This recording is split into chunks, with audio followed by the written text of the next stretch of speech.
Vitajte pri dnešnej téme. Pozrieme sa na niečo naozaj fascinujúce a povedzme si aj dosť komplexné. Je to systém Machaneo. A ten prináša radikálny pohľad na svet, ktorý nazýva metafyzická detoxikácia. Čo to vlastne je? Tak poďme na to. A celé to vlastne stojí na jednej jedinej, ale za to poriadne provokatívnej myšlienke. Čo ak? Čo ak ten svet okolo nás vlastne nie je pokazený? Čo ak je problém v tom, ako sa naň pozeráme? Presne táto otázka je úplným základom, samotným jadrom filozofie Machaneo. Dobre, takže ak je chyba vo vnímaní, ako to zmeniť? Systém Machaneo na to má odpoveď. A je to celkom silná metafora. Neponúka červenú ani modrú pilulku, ako by niekto čakal, ale zelenú. A čo to tá zelená pilulka vlastne je? No hneď na začiatok zabudnime na nejaké jednorazové rozhodnutie à la Matrix. Toto je úplne iný príbeh. Je to skôr záväzok, neustály proces, pravidelná intelektuálna práca na sebe. A cieľ? Dosiahnuť niečo, čo by sa dalo nazvať existenciálnou vyrovnanosťou. No a na čom táto intelektuálna práca stojí? Aký je jej základný kameň? Je to myšlienka, ktorá znie na prvé počutie možno paradoxne, ale je absolútne kľúčová. Hovorí, že vesmír je v podstate dokonalý. Áno, dokonalý. A všetko to utrpenie, ktoré prežívame, to vraj pramení iba z toho, že si túto dokonalosť zle interpretujeme. A tu sa nám to krásne ukazuje. Ten hlavný konflikt. Na jednej strane princípy stvoriteľa, čiže dokonalosť. Svet, ktorý je kompletný a láskavý. No a potom je tu druhá strana. To, ako to vidíme my, ľudia. Vnímame entropiu, choroby, smrť. Slobodu využívame na chaos a agresiu. A keď príde karmická korekcia, tak to voláme nespravodlivé rany osudu. Je to obrovská priepasť medzi tým, aký svet je, a tým, ako ho vidíme. Ono to vlastne nie je ani úplne nová myšlienka. Samotný systém Machaneo sa tu odvoláva napríklad na Budhu Gautamu. Jeho svedectvo v tejto interpretácii hovorí presne to isté. Svet je dokonalý už len tým, že je. Problémom teda nemá byť samotná túžba, ale skôr náš podvedomý zámer, naša pripútanosť k utrpeniu. A čo sa stane, keď uveríme opaku? Keď si myslíme, že dizajn sveta je chybný? No, vtedy upadáme do stavu, ktorý tento systém nazýva dosť tvrdo vulgárny satanizmus alebo metafyzická intoxikácia. A pozor, toto nie je len nejaký filozofický názor. Je to skôr stav mysle, automatické agresívne reakcie, apatia, zúfalstvo, to presvedčenie, že svet je proste zlý. Lenže toto chybné vnímanie, táto intoxikácia, neostáva len v hlavách jednotlivcov. Šíri sa to spoločnosťou ako nejaký myšlienkový vírus. A Machaneo má preň meno. Antilogika. Poďme sa pozrieť na pár príkladov, a niektoré sú fakt prekvapivé. Začneme tam, kde by to asi málo kto čakal, vo fyzike. Všetci sa učíme, že rýchlosť svetla je konštantná, že?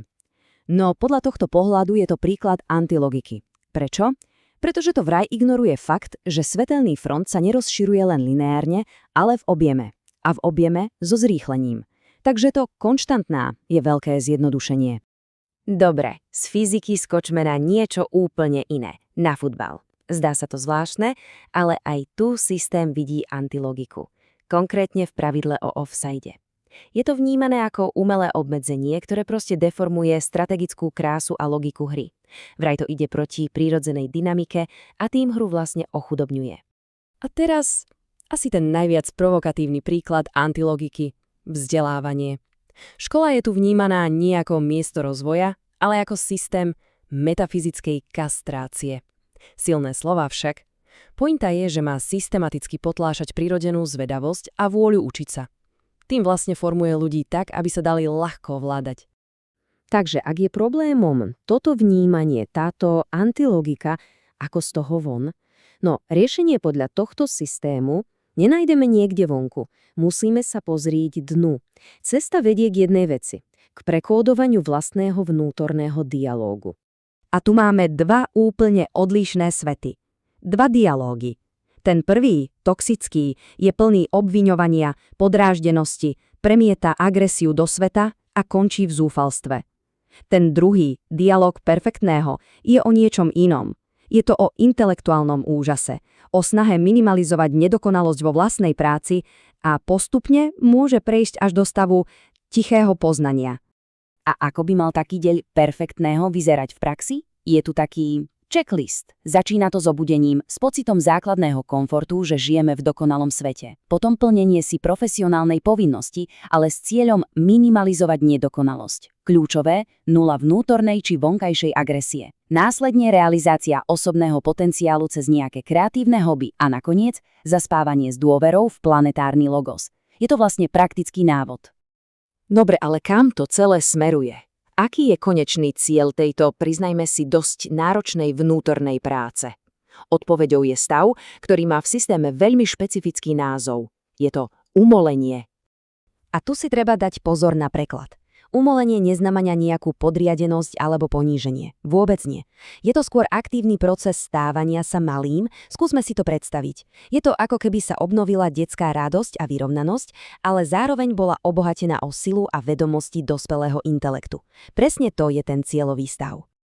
Takže, ak by sme to mali celé zhrnúť, celá táto metafyzická detoxikácia má 3 hlavné kroky. Po prvé, prijať axiómu dokonalosti. To znamená prestať obvíjovať stvoriteľa, osud kohokoľvek za to, čo sa deje.